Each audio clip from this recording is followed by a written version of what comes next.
Kuliqiniso ke enkonzweni yakhe lapha ke ukamele ke umntaka Athwane bazi wakhe ubewaziwa no-Rastafari.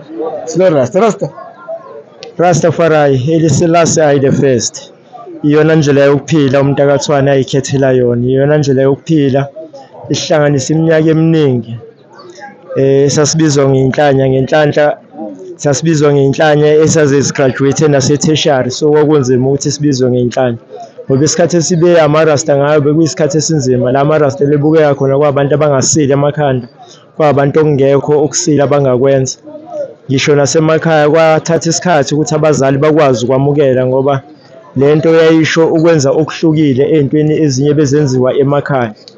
Kodwa inhlonipho nesisekelo sobrasta bakwazi ukuthi bafunde emakhaya bakubone okuhle. Akuthathanga iminyaka engakanani emakhaya babesiqonda baqala baku-appreciate-a ukuba kwethu amarasta ngoba babey'tshela ukuthi sesiyalahleka sesenza izinto ezingaziwa.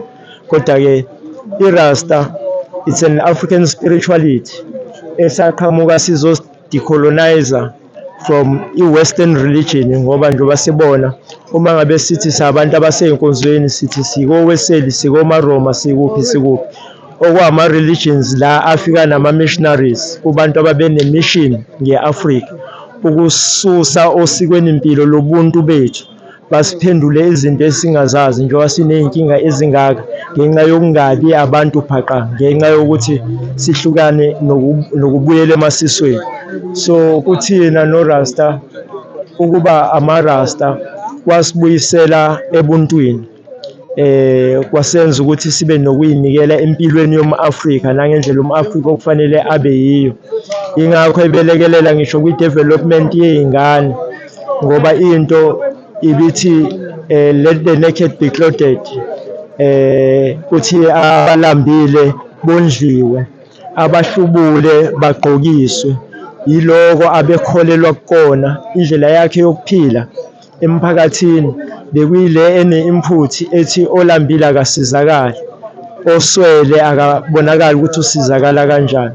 So nje uRasta busifundisa okuningi ngoba busikhiphe ey'ntweni ey'ningi esasisiwela emaweni abo, kodwa kwabuya kwasipha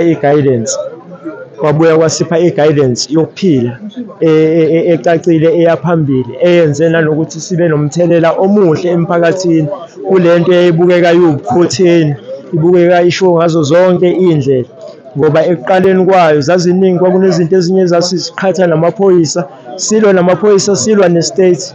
Njengoba kwahamba enkantolo enkulu yezwe kwaphasiswa nayo le mpepho yethu esiyisebenzisayo ngoba sasilokhu sikubekile ukuthi le mpepho yacindezelwa ngoba kwakubonakala ukuthi umuntu omnyama uma ngabe eseyisebenzisile abuyelwe umqondo, abuyelwe ubuntu bakhe.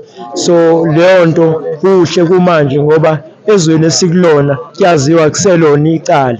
Izimpi lezi esiyilwile from ama-90s up until kuyosondela kuma-2020s ngoba kwaku-2018 I think i-Constitutional Court iqala ukusikhulula, kodwa bese silwe lezo zimpi for over 20 years silwa ne-state ukuthi kungani umuntu omnyama ecindezele, kodwa zonke iy'dakamizwa zabelumbi zangaphandle zivumelekile la kulelizwe. Kodwa uthi uma uqhamuka usebenzisa lokhu ube nokugxekwa okuningi, kanti obekuyikona lokhu okwakha unembeza ngoba ugwayi lo esiwusebenzisayo bekuyiwona obuyisa unembeza. Wonke umuntu bese uma usebenzisile ushawe uvalo lokwenza okubi. So sekuhambe kwahamba kuyaya kuyacaca kuyabonakala ukuthi akukho kwakukubi ngakho, kodwa kwakuyingcindezelo ifika namthwalo ezafika kumhlaba wobabamkhulu. So kule ndlela nje yasisondeza kubuRasta kwakuyiyo ukuthi i-revolution yomuntu omnyama yokuzolela ukuthi umuntu omnyama abe uyena engamukelwa ngenxa yokuthi enza okuwusiko labezizwe. So nje ikona lokhu umuntu awuhlezi ekukhumbula ngoba ngisho ekulweni ey'ngane ey'koleni, sitwele iy'ngane ey'koleni besiphuma sihambe siyolwa izimpi ey'koleni ngoba ingane yomuntu omnyama bethi uma ngabe iqhamuka iwunwele olunje lumuntu omnyama kuthiwa i-clumsy, kuthiwa ayifunakali. Siyilwile lezi zimpi, bayazi o-principal abaningi, sithathe o-Schools Act lapho sishone kubona othishamkhulu lapho ukuthi anikwazi ukucindezela iy'ngane zabantu abamnyama ngoba iy'ngane zamandiya nabelungu ey'koleni zabo bayakhululeka baba amandiya babe abelungu, kodwa ingane yomuntu omnyama esikoleni somuntu omnyama kufanele ibekelwe imithetho yasentshonalanga. ziningi izimpi esiyilwile naye kwimiphakathi silwela iy'ngane kwaze kwafika nakhona ekudevelopheni zona iy'ngane ukuthi iy'ngane zingabulawa ohunga zibulawe yini kodwa isizwe sakithi simi. Sibonga ukuthi isikhathi sibe sona. Ngiyabonga kakhulu. Rastafari Selassie I. Insizwa-ke ekwazile-ke ukusebenza naye-ke ukamele-ke uMtaka Tshwane-ke sikhuluma ngoRasta njengoyizwela-ke nawe-ke ekhaya.